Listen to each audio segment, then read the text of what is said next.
शरणं शूरभिशरणं शूरभिशरणं शूरभिशरणं शूरभिशरणं शूरभिशरणं शूरभिशरणं शूरभिशरणं शूरभिशरणं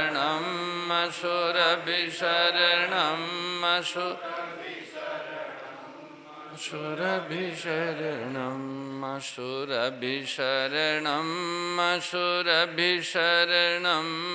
शूरभिशरणं शूरभिशरणं शूरभिशरणं शूरभिशरणं शूरभिशरणं शूरभिशरणं हरि शरणं हरि शरणं हरि शरणं हरि शरणं हरि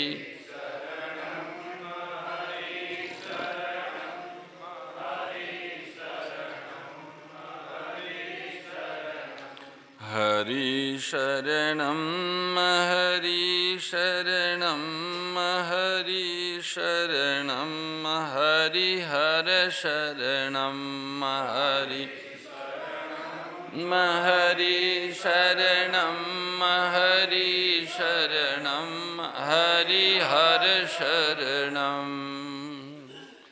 गोपाल कृष्ण भगवान की आदि शक्ति श्री सुरभि गो माता की कल्प गुरु दत्तात्रेय भगवान की मूलेश्वर महादेव की सत्य सनातन धर्म की द्वारकाधीश की जय जय श्री राम जय जय श्री श्याम हर हर महादेव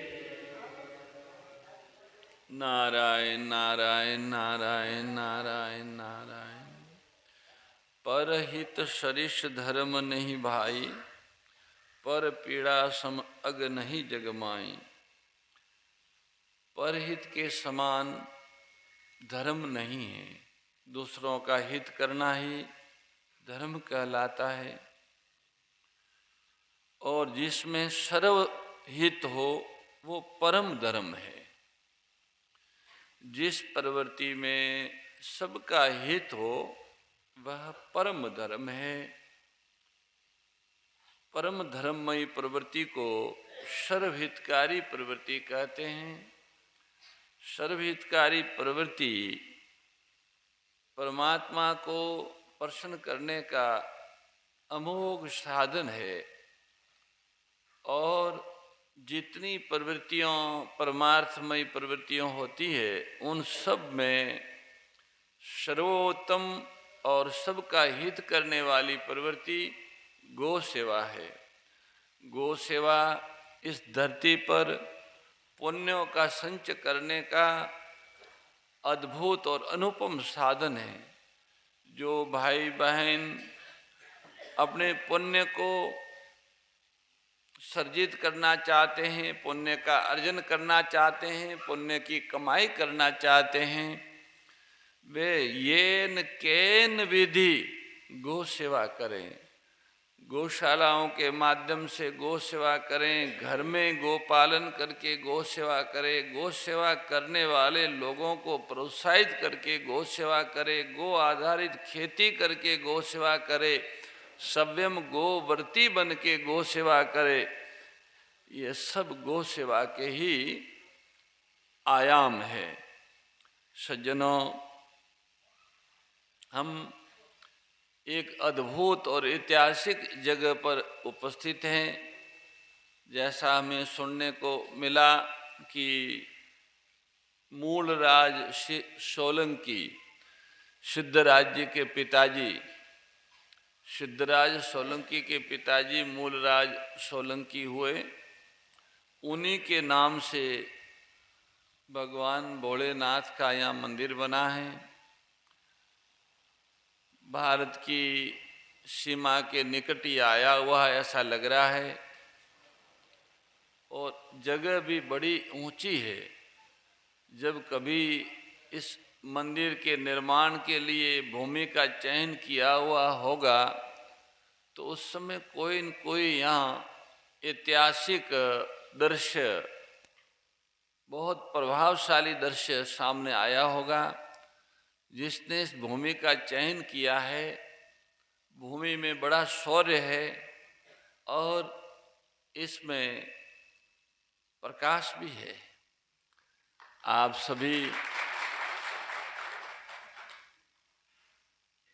सभी जागृत भूमि पे विराजे हैं और एक ऐसे विषय के विचार विमर्श के लिए बैठे हैं जिस विषय का समाधान होने से व्यक्ति, परिवार, समाज, राष्ट्र, प्रकृति सभी का हित है, सभी का कल्याण है। हम लोग जब गौ सेवा की बात करते हैं, एक व्यक्ति गौ माता को एक चारा का पूला जिमाता है भूखी गौ माता को, तो केवल गाय का पेट नहीं भर रहा है, वो सारी प्रकृति को पोषण दे रहा है, धरती को जीवन दे रहा है, संस्कृति का सिंचन कर रहा है, पर्यावरण को शुद्ध कर रहा है। एक गौ की सेवा में धरती, प्रकृति, पर्यावरण और संस्कृति, इन चारों की सेवा समाहित है। सज्जनों, हमारे जीवन में अनेक प्रकार की अवांछित घटनाएं घटती है, प्रतिकूल परिस्थितियां सामने आती हैं। उन सब से बचाव का उपाय गौ सेवा है। गौ सेवा से हमारे जीवन के लिए एक अभेद्य सुरक्षा कवच का निर्माण होता है। जो व्यक्ति नियमित गौ सेवा करते हैं, उनके जीवन में किसी भी तरह के विघ्न आने पर वो उसे पार कर जाते हैं। गौ सेवक, गोपालक सब जगह विजय होता है, उसे सभी जगह सफलता मिलती है। इंद्र भी गोपालक का आदर करते हैं। देवताओं में जब सभा जुड़ती है तो वहाँ पे गौ सेवक की प्रशंसा होती है, गौ महिमा की चर्चा होती है, गौ सेवा करने वाली आत्माओं की प्रशंसा होती है। जब कोई गोरक्षक, गोपालक, गौ सेवक आत्मा देव सभा में उपस्थित होती है तो देवतागण उनका आदर करते हैं। ऋषियों के हृदय में भी गौ सेवकों के प्रति सद्भाव रहता है। गौ सेवक के पूर्वज किसी भी लोक में बैठे हो, गौ सेवा करने वाले भाई के इस पवित्र और सर्वहितकारी कार्य से अत्यंत प्रसन्न होके उनको आशीर्वाद देते हैं। इस तरह से भाई, बहन, बड़े, बूढ़े सभी लोग गौ सेवा कर सकते हैं, तन से, मन से, धन से। अभी लंपी के समय युवाओं ने जो गौ सेवा की थी, उनको हमारे गौतम ऋषि ने बुलवाया और हमको बताया कि हम ऐसे ऐसे युवाओं ने लंपी के समय गौ सेवा की। लंपी एक ऐसा दुष्ट राक्षस था, उसने हमारी लाखों गायों को बड़ी क्रूरतापूर्वक मारा, उनके अंग अंग में उसने घाव कर दिए। वो दृश्य और वो गायों का दुख हम कभी भूल नहीं सकते। और हमें एक गलानी होगी कि जिस समय हम गौ सेवा के एक महान अनुष्ठान से जुड़े हुए थे, उसी समय एक ऐसा अजय राक्षस आया और उसने हमारे आँखों के सामने हमारी लाखों गौ माताओं को मार दिया। हम उन्हें बचा नहीं पाए। हमारे पास कोई उपाय नहीं था, न कोई दवाई थी, न कोई दुआ थी। केवल प्रार्थना काम आई जब लाखों गायें गंगानगर से लेके द्वारका तक दुश्मन देश की सीमाओं पे तड़प तड़प के मरने लगी। तो एक आशंका भी हुई कि कोई न कोई षड्यंत्र है, क्योंकि ये लंपी का जो दुष्प्रभाव था वो केवल इस दुश्मन देश की सीमा पर ही था, अंदर नहीं था। और यह राक्षस अच्छी अच्छी सुंदर सुंदर सुडौल बियाई हुई दुधारू गायों पर आक्रमण कर रहा था। थकी हुई बीमार गाय बैल गौशालाओं में वो बीमारी इतनी नहीं थी, घरों में जो गायें थी वो इस रोग से पीड़ित हुई।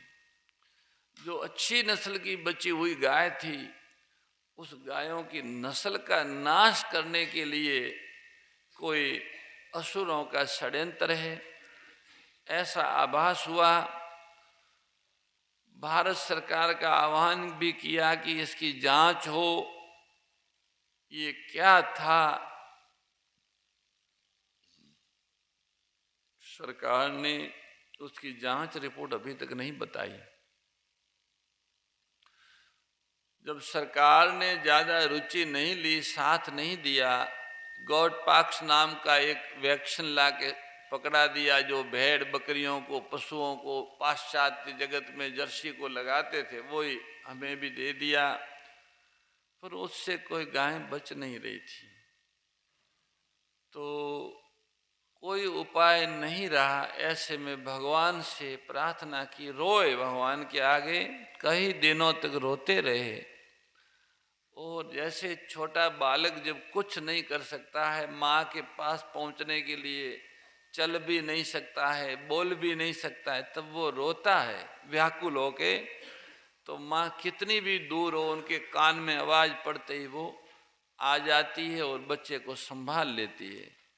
बस ऐसे ही जब हम अपना सब बल लगा लेते हैं, सब सामर्थ्य लगा लेते हैं और किसी विघ्न को पार नहीं कर पाते, तो हृदय की एक वेदना रुदन के रूप में प्रकट होती है।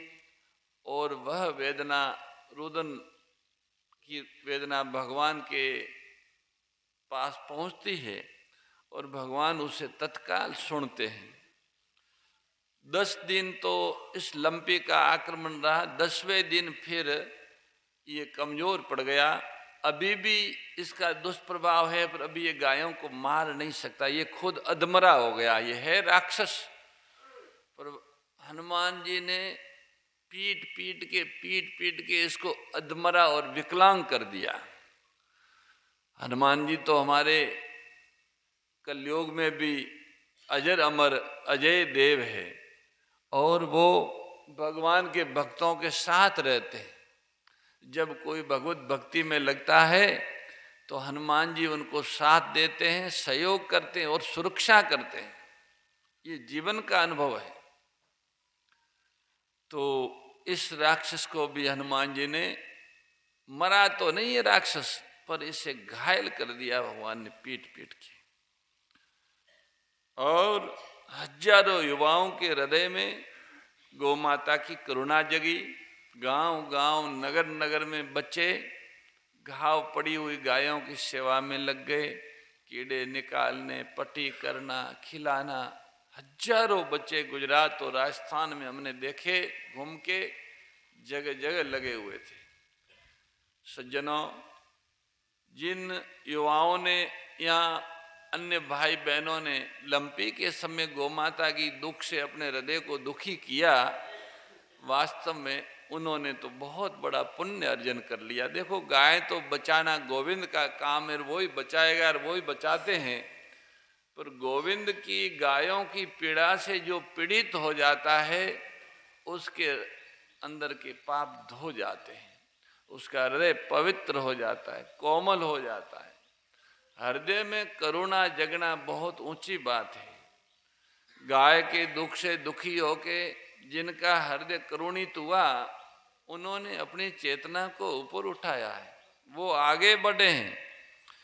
वे लोक में भी बहुत आगे जाएंगे और परलोक में तो उन्होंने अपना स्थान बना ही लिया है, तो लोक में भी उनको निश्चित रूप से अनेक सफलताएं मिलेगी। सज्जनों,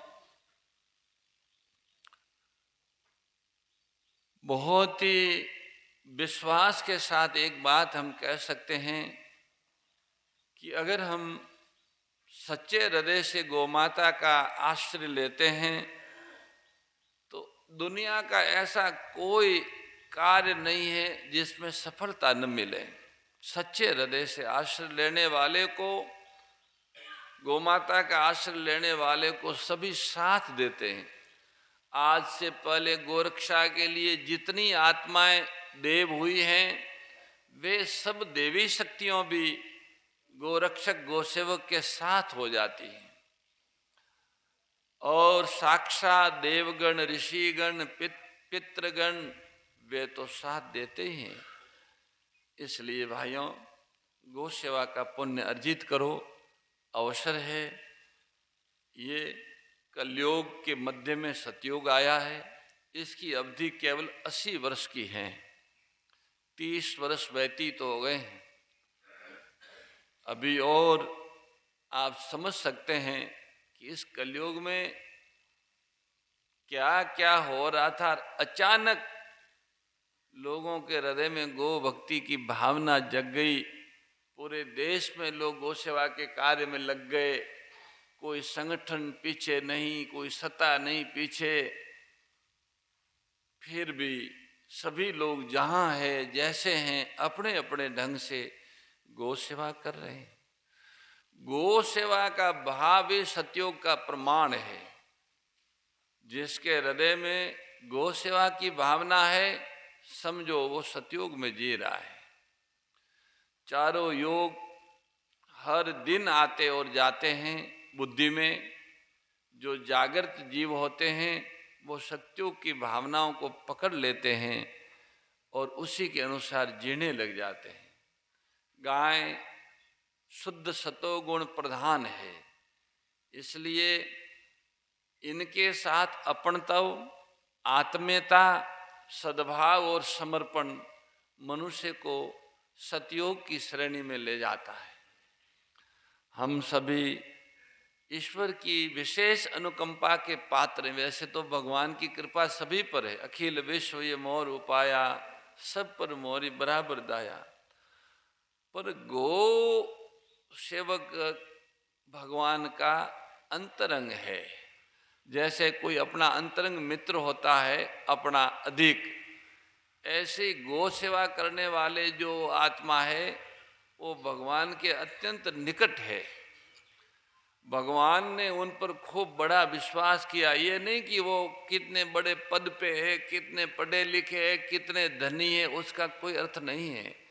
जिसको भी भगवान ने गौ सेवा के लिए चुना है अथवा जो गौ सेवा में लगे हैं, वो भगवान के अत्यंत निकट है और विश्वास पात्र है। संसार में कोई बड़े आदमी के निकट होता है तो उसको भी लोग बड़ा मानते हैं। त्रिलोकी में सबसे बड़े भगवान है और भगवान के निकट गौ सेवक है, तो जो गौ सेवा करता है उनको देवता, ऋषि, संत और सज्जन सभी श्रेष्ठ मानते हैं। सब के अंदर उनके प्रति सद्भाव और आदर होता है। सज्जनों, मानव शरीर भगवान की कृपा का प्रसाद है। इस शरीर के द्वारा ही अपन सेवा कर सकते हैं। दूसरे किसी शरीरों से सेवा नहीं हो सकती। ये एक ऐसा शरीर है जिनके द्वारा हम सेवा कर सकते हैं, त्याग कर सकते हैं और भगवान से प्रेम कर सकते हैं। गौ माता की सेवा कर सकते हैं, समाज और राष्ट्र के लिए त्याग कर सकते हैं अथवा दुर्गुणों का त्याग कर सकते हैं और परमात्मा से प्रेम कर सकती है। तीनों बातें मानव ही कर सकता है। ये सौभाग्य और आत्माओं को नहीं, मानव शरीरधारी आत्माओं को है। हम सेवा के द्वारा माता पिता समाज राष्ट्र और संसार का भला कर सकते हैं। त्याग के द्वारा अपनी आत्मा का कल्याण कर सकते हैं और श्रद्धा समर्पण के द्वारा भगवान को प्रसन्न कर सकते हैं।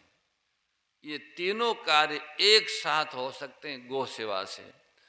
गौ सेवा करने वाले व्यक्ति से संसार का हित, आत्मा का कल्याण और परमात्मा की प्रसन्नता तीनों एक साथ होते हैं।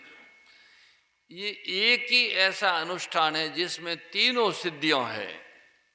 जगत का हित है, आत्मा का कल्याण है और परमात्मा की प्रसन्नता है। इसलिए सज्जनों, जिस तरह से जैसे भी कर सको गौ सेवा करो, उससे दूर मत जाना। तन से, मन से, धन से, वाणी से गाय के हित का सोचो, गाय के हित का बोलो, गाय के हित का करो। ऐसा करने से अपना हित होगा। जो गाय का हित करेगा उसका अपना हित होगा। हम जो देते हैं वो हमें हजारों गुना होके मिलता है। अगर हम गाय को सुख देने की चेष्टा करेंगे तो हजारों गुना सुख हमें मिलेगा। गौ सेवा का पुण्य अक्षय पुण्य है। यद्यपि किसी भी पीड़ित प्राणी को पीड़ा से मिटाना पुण्य है, पर वो सभी पुण्य आदि और अंत वाले हैं, फल देके समाप्त हो जाते हैं।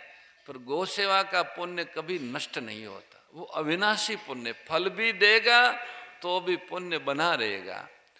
इस कारण ये जो गौ सेवा महायज्ञ का अनुष्ठान चल रहा है आपके क्षेत्र में, इसमें आप जोड़िए। अभी बुरा भाई ने कहा कि यहाँ गौशाला बनानी है। हृदय में जैसे बर्फ का टुकड़ा पड़ा और ठंडक होती है, ऐसी जब बात सुनते हैं तो हृदय में ठंडक आती है कि देखो सब जगह भावना विद्यमान है और गौ भक्ति जग रही है। अगर संभव है तो आप ये मूलेश्वर महादेव में गौशाला नहीं नंदीशाला बनाइए। भगवान शिव को नंदी प्रिय है और इस समय नंदी ज्यादा दुखी है।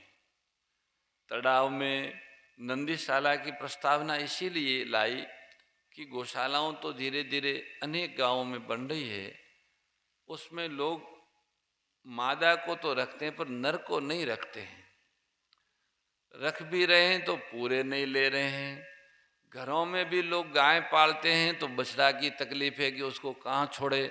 अच्छे घरों वाले गाय पालते हैं तो सोना तो छोड़ नहीं सकते, भूखी दुखी तो फिर बड़ा होए 4-5 नंदी घर में भी नहीं रख सकते।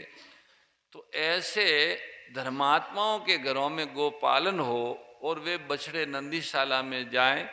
वे दूध छोड़ने के बाद बछड़े के साथ साथ उनके लिए चारा भी जमा कराएं। नंदीशाला में प्रतिवर्ष अपनी ओर से चारा भी देते रहे और अपने यहाँ जन्म लेने वाले बछड़ों को भी वहाँ प्रवेश कराते रहे, जिससे वो सुखी रहे।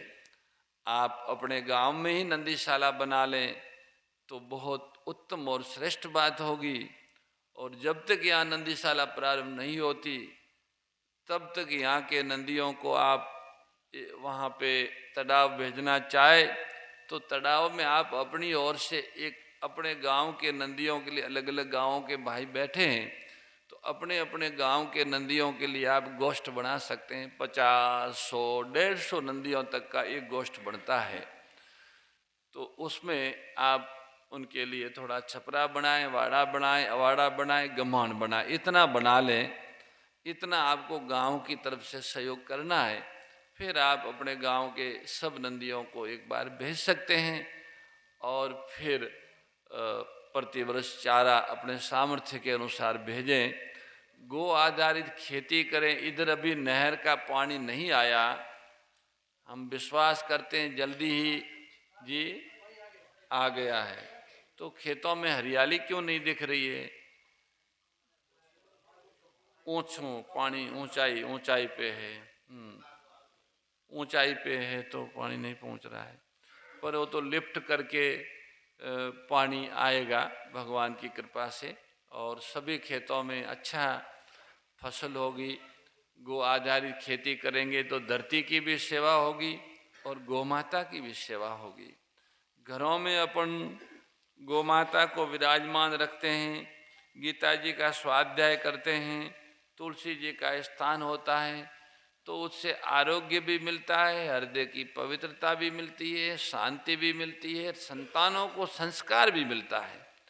इसलिए हम सनातन धर्मी अत्यंत प्रभु कृपा के पात्र है कि हमें गौ माता, गीता माता और तुलसी माता जैसे पवित्र उपहार मिले हैं। इनमें भी गौ माता अपने आप में अद्भुत और अनुपम है। और फिर अब नर्मदा जी आ गई, ये साक्षात गंगा है, तो अब कोई कमी नहीं रहेगी। आप गौ सेवा करेंगे तो सब मंगल ही मंगल होगा। हम विश्वास करते हैं कि ये मानव शरीर सेवा और स्मरण के लिए मिला है। सेवा से समृद्धि होगी और स्मरण से मुक्ति मिलेगी। भगवान का स्मरण करेंगे, शिव शिव शिव का, तो बंधनों से मुक्ति मिलेगी और सेवा से सब प्रकार की लौकिक और अलौकिक समृद्धि की प्राप्ति होगी। मनुष्य जीवन का यही सार है। सेवा जग की, खोज अपनी, प्रीति प्रभु से कीजिए। जिंदगी का राज है ये जान के जी लीजिए। इसी सद्भावना के साथ सभी को सादर सप्रेम हरि स्मरण। जय गौ माता, जय गोपाल। बहुत बहुत धन्यवाद। पूज्य गौ माता का मंगल आशीर्वाद। नारायण नारायण नारायण। ये प्रसाद है, गो प्रसादम, घर पे ले जाना, बच्चों को देना। मगज मगज मगज शरणं शूरभिशरणं शूरभिशरणं